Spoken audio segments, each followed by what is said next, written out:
Yet, are we? Hi, everyone, and welcome to the December 4th Project Jupyter IPython developers call. We are following an agenda in Dropbox paper, so feel free to follow along there. We'll start with updates on Notebook by Grant. Okay, so the week before last, because I don't believe we met last week, I released Notebook. Yeah, right. I released Notebook 5.2.2, and that was just a very small release to fix an issue in that was affecting Binder. And other than that, it's been business as usual, just trying to reduce issue count and just deal with things as they come up. Okay, great. So we'll move on to updates on Jupyter Lab. Is that going to be Steve or Darian? I'll go. Okay. So we released 0.30 final this morning. One patch release already, a second one coming, but mostly stable. And what that comes with is Ian's work in refactoring the menu system to have standard top-level menus that the plugins can contribute to. So you have file, edit, view, etc., and kernel's a menu that's unique to Jupyter Lab, but works for if you have a console open, it'll affect that kernel. If you have a notebook open, it'll affect that kernel. So great consolidation and usability win. Also on the usability front, Darian finished a refactor of the settings editor to allow you to write inline comments, and it gives you validation against the settings schema that the extension author has defined. So if they've specified something as a Boolean value and you type a string, it'll tell you exactly which line it was on, and that should have been a Boolean, and you type a string there. So it gives you feedback as you're editing these settings. Also in that release, we have a fix for carriage return handling. So if you have something that's basically making a text progress bar, it won't keep repeating the text. It'll actually pull back and make an inline progress bar. And moving forward, working on a refactor of services that is intended to be the last one, so that package can hit 1.0, and that is to use the HTML5 fetch API instead of the XML HTTP request. So it's a promise-based API that's very similar in feeling to the AJAX that jQuery had, so that's a huge win to use that versus XHR under the hood. And we announced, Brian opened an issue on Jupyter Lab.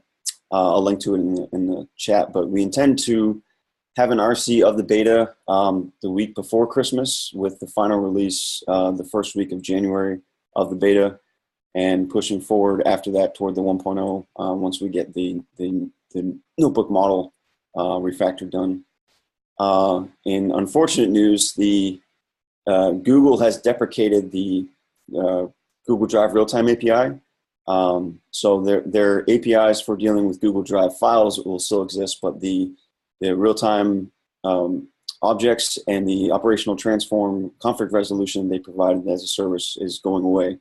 So what that means is you can't create a new login for that, a new service, and any existing services, which includes our Google Drive extension, will stop working in December of next year.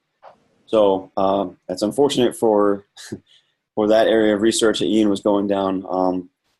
Thankfully, with the CRDT algorithm that has been recently demonstrated in the Atom editor, and Chris is porting to be able to handle more complex models like the notebook model, we have a path forward. So Chris Colbert is getting close to having an implementation of the CRDT algorithm that we can use moving forward.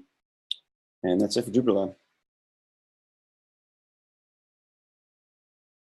Okay, great. Thanks, Steve. Widgets update. Jason, are you ready? Yeah. Steve helped us move to Yarn as a build tool instead of using NPM, and it's working out really well. Lots of small fix over the last several weeks. Special call out to the PyCon Canada sprints. There's several individuals that helped us with our documentation there, and to Jessica for facilitating that. We're also exploring moving the Jupyter Lab widget manager to Jupyter Lab as a default plugin, so that you won't have to install anything with Jupyter Lab in order to use widgets. We're also exploring a popular request, and that is to be able to drag out a widget box out of a notebook into a top-level tab in Jupyter Lab, and there's some cleanup associated with that.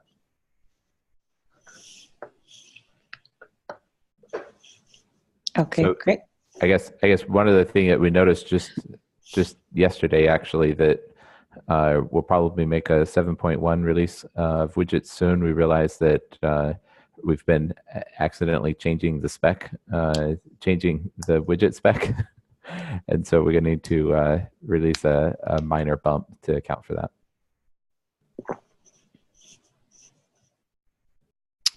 How are we going to, how's that going to be taken care of with the MIME types and all that stuff after we just fixed that up over on MBViewer, or somebody did, I didn't, but. Yeah, like, I think all the MIME types are using a caret, so things should work just fine. But that's the complications that we're going through right now, is just making sure all the pieces behave well with a backwards compatible upgrade to the widget spec. Awesome.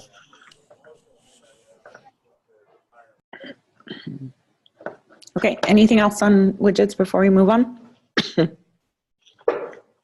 I think that's good. Okay, Pete, are you ready for updates on services? Sure, I'm still typing, but I can talk. I've mostly been looking at Docker stacks. I have an integration test PR ready there. Basically, it's using PyTest to test the notebook server liveliness in every container, which we have been doing all along, but now we can extend it with container-specific tests, like run an R notebook or a Spark notebook, and things like that. Trying to improve upon all the defects we've been getting with as we twiddle permissions in the containers. You know, people break some weird edge case, so we can actually test for that. Also in Docker stacks, which is where I've been focusing most of my attention, there's been a lot of pull requests collecting for adding other image definitions. So things like Ruby or PHP or Cling just came in yesterday, I think, or the day before. So on the one hand, I think it's good. Like, people want to showcase their language with Jupyter, but on the other, I don't know if we've got the maintainer bandwidth for all these. So I put some ideas there in the paper of how we might be able to do this, like separate out repos, kind of Forge style, or maybe we just take them and, you know, your mileage may vary. If anyone's got opinions on that, I'll open a PR. Maybe we can talk about it there. But I'm a little hesitant just to say, like, yeah, let's maintain all these extra Docker images that at least I have no experience with those languages. It'd be great to involve the community so we can see what we can do there. And the last one is the Enterprise Gateway team. They're over in the Jupyter Incubator. Would like to pull or elevate, I guess, the notebook to kernel gateway demo out of the demo repo. So this was a little extension that lets you configure your notebook server to talk to remote kernels through the kernel gateway that we wrote way back. It was always meant to be a demo, but people are actually finding it useful. So they would like to take that and make it its own project so they can maintain it, improve it, which is great. The only question is, where should it go? And I was just thinking we'd make a new repo in the incubator alongside the Enterprise Gateway repo that's already there. Naming, we can bike shed on that, but I think the guidelines say it's supposed to be the main project name, which is Enterprise Gateway, you know, dash sub-project name, which is kind of wordy for a tiny little extension that's just MB2KG. Does anyone have any qualms if we just call it that? No, I think that's fine. Cool. Min says it, so it passes. Thanks. And that's all I've got. I know there's still PRs or issues being open against MBViewer, and I'm not sure what to do there. Like, I don't have the cycles to look at that. I know people have been kind of coming in and out. If we should actually flag or somehow indicate in our READMEs or projects, you know, the state of certain projects, like MBViewer is fully running, and sure, we kind of drive by, fix things there, or merge PRs, but indicate to the community, like, yeah, we're not really actively developing this right now. Like, if you'd like to chip in and help us, that's great, but kind of send that message. I've been thinking about proposing that, but don't really have anything written down yet. I'm done. Thanks. Okay. Yeah, sorry to interrupt your note typing. Now you can go back to finishing up your update. I wrote that down. Okay. Okay. And Min, are you going to give updates on Jupyter Hub? Yeah, not a whole lot. Most of the Jupyter Hub team was focused on getting things ready for the binder announcement. So there was a lot of work on Kubernetes stuff and Helm charts and all these things, but the blog posts on eLife and the Jupyter blog went out and traffic spiked and things didn't explode, so that was nice. And then we're, especially UV, but we're putting together final touches on the 0.5 Helm chart for Jupyter Hub, which has all the fixes and things we've been accumulating over the last little while. And I guess it's actually the first release with Jupyter Hub 0.8. But after testing it pretty heavily with Binder, it should be in pretty good shape. And the Berkeley deployment also is using the same thing. So having an official stable release of that will be nice. Okay. And then Thomas, did you want to talk about the updates that you put in there, or is that just kind of reading material? No, I'm happy to briefly describe them. So the bit about the SIAM draft is someone else. I don't know. Yeah, that's me, actually. You want to Oh. say anything about that? The SIAM draft that I and other folks have been working on is about good to go. If anybody else wants to pitch in with thoughts, I'll probably turn that into SIAM later this week. And that's like we'll go through edits and copy edits and things with professionals. So it's not totally done when I turn it in. But if anybody else who has been meaning to pitch in on that wants to, now's the time. And in a similar vein, the Jupyter overview paper I'm pushing on again. So there's a bit that I need to integrate that Kyle has written about use in industry.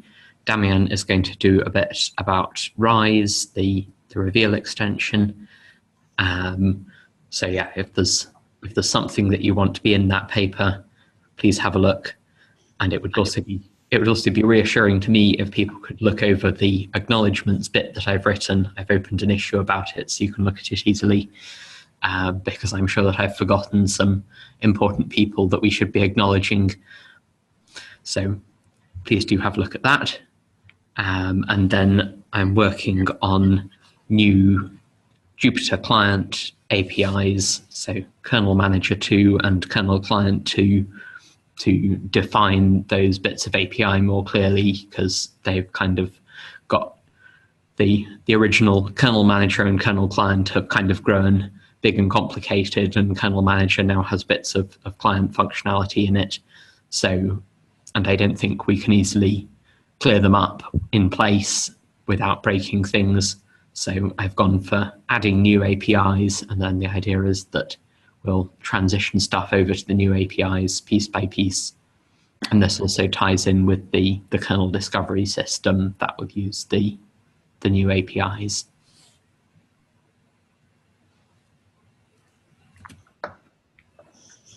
That's it for me.